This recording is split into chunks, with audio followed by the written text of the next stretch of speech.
Hi guys, welcome to the channel. Thanks for dropping by. We're going to do some comedy here right now. We're going to do one that's been recommended a few times, so I'm going to do it now. It's called Parkinson, Billy Connolly, Tom Cruise, Part 1.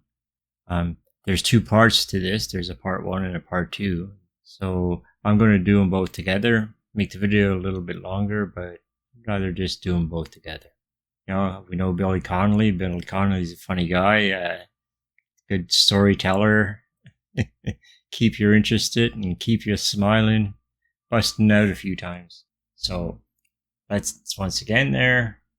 Parkinson's, Billy Connolly, and what's his name? Tom Cruise. So be sure to like the video if you liked it. Like the video, you know, if you liked the video. Let's get on with it. All right, let's watch.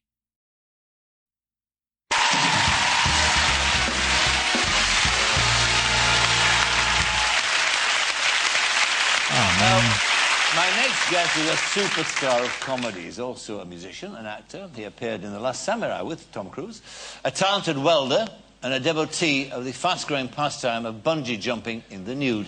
Ladies and gentlemen, ever windswept, endlessly interesting, Billy Connolly!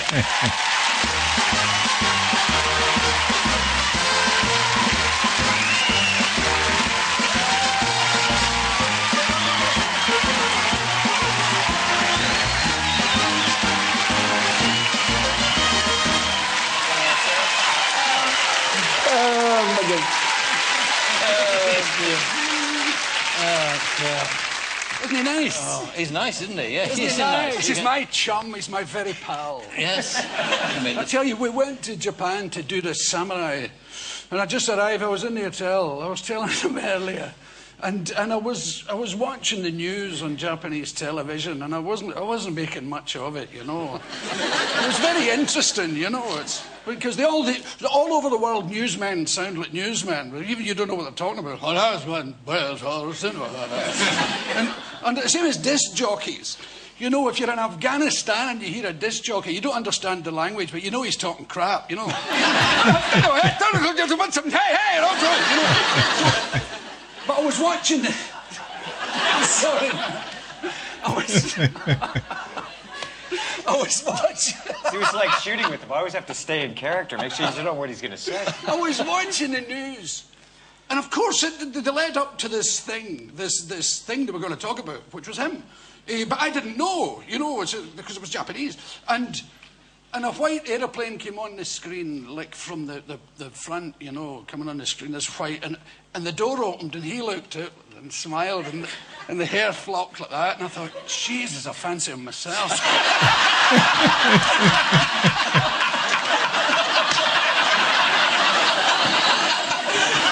That thing, and they'll ting. And his mother's the same. This is my mother. Ting. The whole family. You know? but, I mean, Boys used to come and practice kissing on me. oh, did they? Oh, the local guys. Hey, Bill, come here. Do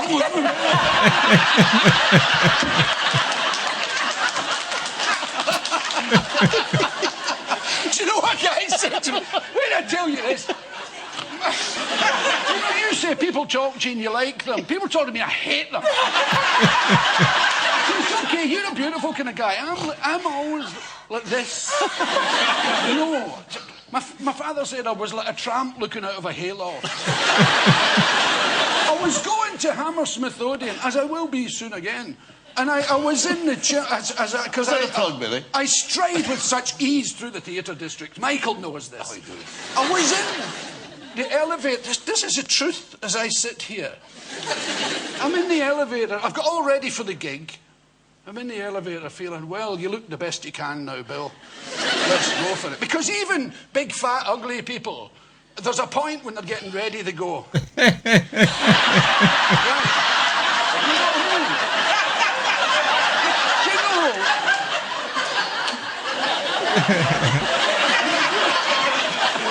know what I mean?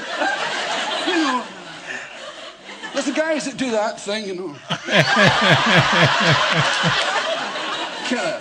And so I'm the best I can be, and I'm in the elevator feeling, you know, windswept and interesting. And a woman, very attractive, kind of middle-aged. I don't like saying middle-aged, because when you tell somebody they're middle-aged, if they're in the middle, you're presuming you know where the end is. And I kind of don't like that. But she was a very attractive American woman, kind of maybe 40-ish, around there.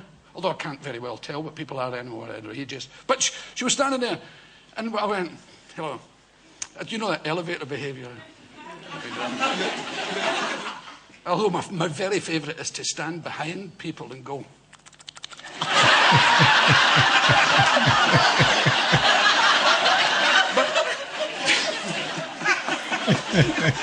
And then lick the back of their necks.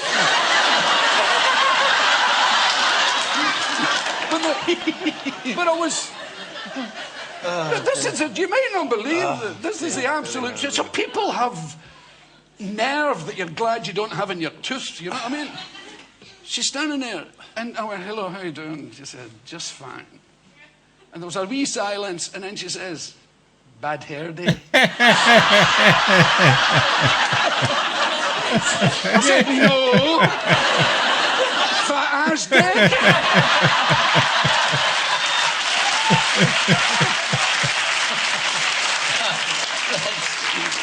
Let's now try and conduct a conversation. So. We talk all the time. We do. No, I'm an audience, Billy. That's what I am. You've talked to me before. We've talked of many things. Well, my word, we have indeed. What I'm interested in now, of course, is sharing your experience as a film star, as you are. As a film star. As a legend of the silver screen. Yes. Now, was it an enjoyable experience working with Mr. Cruise and vice versa? It was an absolute delight. Was it? An absolute delight. We both had We... Remember, we did a scene. We were in a Japanese restaurant. Well, it wasn't like a modern one. This is supposed to be back at the turn of the century, or, you know, the Civil War time. And the Japanese are making a meal for us. It's all pretty weird-looking stuff. And I thought, I'll have a go at the wasabi and see what happens, you know. So I took a big lump of that. You know that green mustard that blow your ass off? So And then we had to match it, so we had to eat it in every take. That's so. Then the director says, "Oh, that's great. Keep it in." Take 12 going on. Jesus, what a rotten night. So he joins in. Yeah, I felt bad for you. Yeah, because he's a fantastic guy. But I'm like, and then they cut it out. He was there. They cut it. When we cut it out, I was like that discussion with Ed Zwick going, "Who's going to tell Billy?" I mean, literally, I was worried. We had a medic on set worried about. We was going, "Who's going to tell Billy? We got to tell him that he was eating all that wasabi." He introduced me to Steven Spielberg when I was asleep. Here, Stephen, I want you to meet Billy. I was in a rickshaw sleeping. They got rid of you very early in the film, didn't they? I mean, you're about sort of... Well, this is the way my career has gone. To Mr. Cruise. I died rather a lot. No, you were written in the whole picture, but we couldn't get any shooting done because the stuff's coming out. I mean, literally, you could see takes where everyone's saying, "Okay, Billy's going to do something," and we don't know what's going to happen. So let's be reminded, shall we, of you in The Last Samurai, because this is one of those moments we're talking about, I think. Yes, those intimate moments. Those moments. It'll bring back memories of Dustin Hoffman to you, I think. Captain Aldrin! We are not here as combatants. Then who's going to lead these men? They're on officers, for Christ's sake. Let's move to the rear. we'll be there presently. 6 minutes! 6 minutes! Again! Mr. Graham, you accompany me to the rear. Yeah, of course.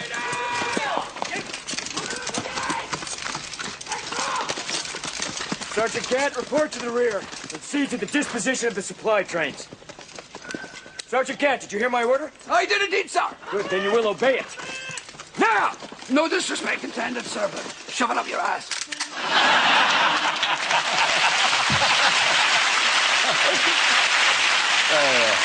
We felt so lucky to have Billy in the picture. I mean, tough guys. I was talking with Tom about that. You played one or two tough guys, haven't you? I have indeed. I love it. I love playing bad. See, people think there's something odd about you when you say that, but good guys tend to be boring on the screen. You know, not in real life. They tend to be very nice in real life, but on the screen, you know, you've got a nice beige cardigan and you're nice to your family and you take your dog for a walk, you know. And you make love to your wife on a Friday night, and life's rather jolly. What about leading ladies as well? Because you've had one or two spectacular. Sharon Stone, of course. Sharon Stone, yeah. I did a film called Beautiful Joe with Sharon Stone, and she's very nice. And, no, she is. She's a darling. And a credit to the motion picture industry. Yeah. The bit I liked best, we had to go to bed. But by that time we weren't talking to one another. And the director said, "Is this going to be difficult for you? You know, you're going to bed with a woman you're not talking to." And I said, "I've been married for 22 years. I've been to bed with people I don't know." It was absolutely great. But the main thing I wanted from it was for my old welder pals to see me getting into bed with Sharon Stone. Yes! Home run! You know, I love it. And you've also been starring with a snake, haven't you? Yes, I did a film with Jim Carrey, Lemony Snicket, and a series of unfortunate events. And I'm a snake handler, a snake expert, a herpetologist.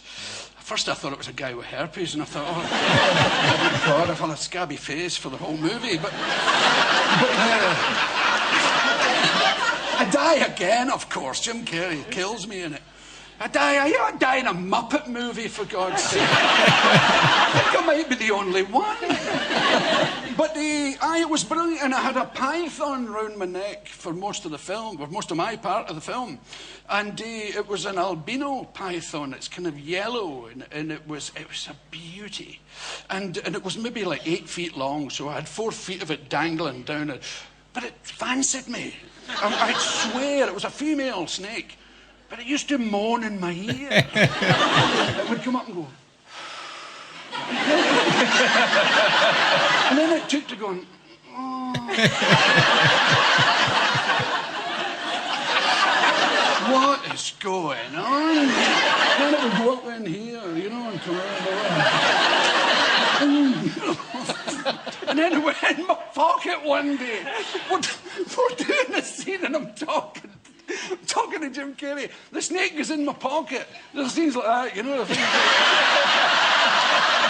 what are we going to do about this? Life can be so funny, don't you think? What about the going back on stage? Because you're here to do some stand-up in 3 weeks. Yes. In a couple of weeks' time. Why bother with stand-up now? I mean, you've got a successful career. Let me tell you exactly why. Oh, go on. I'm broke.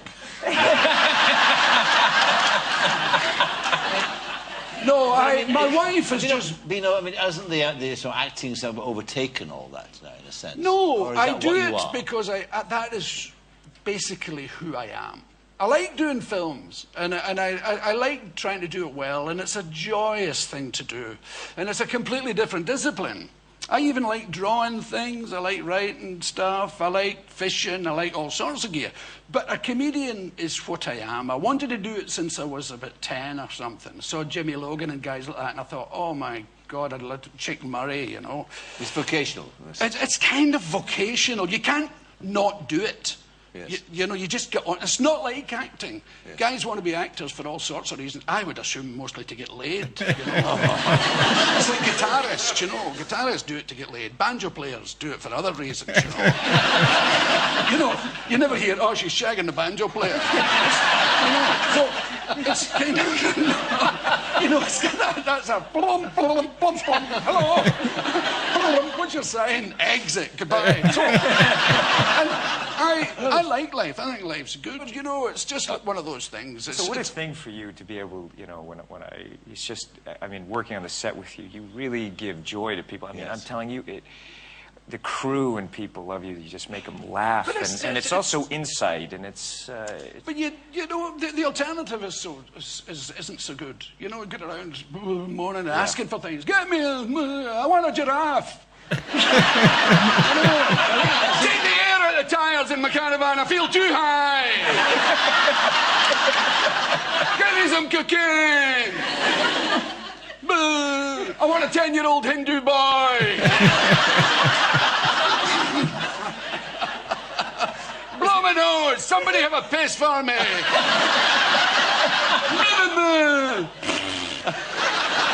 no use. Well, listen, we're going to break it there because we're going to bring on in just a moment. Well, we're going to talk some more, actually, when we come back, but then we're going to bring on Kelly Holmes. Now, did you, in fact, watch the Olympics? Actually? I did. You did? Yeah, I'm not a big fan of the Olympics. You're not? No. Oh, well, Kelly would like to hear that. You're not a fan of the Olympics. No, it looks like Nuremberg to me. People are here come the good, and here's the Fijians.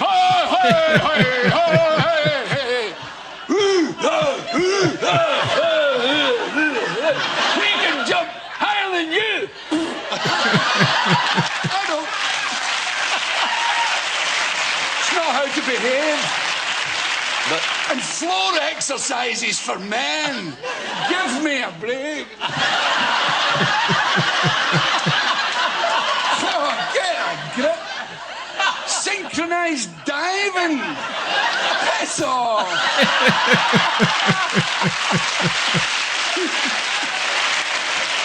What's next? Connolly, thank you very much indeed.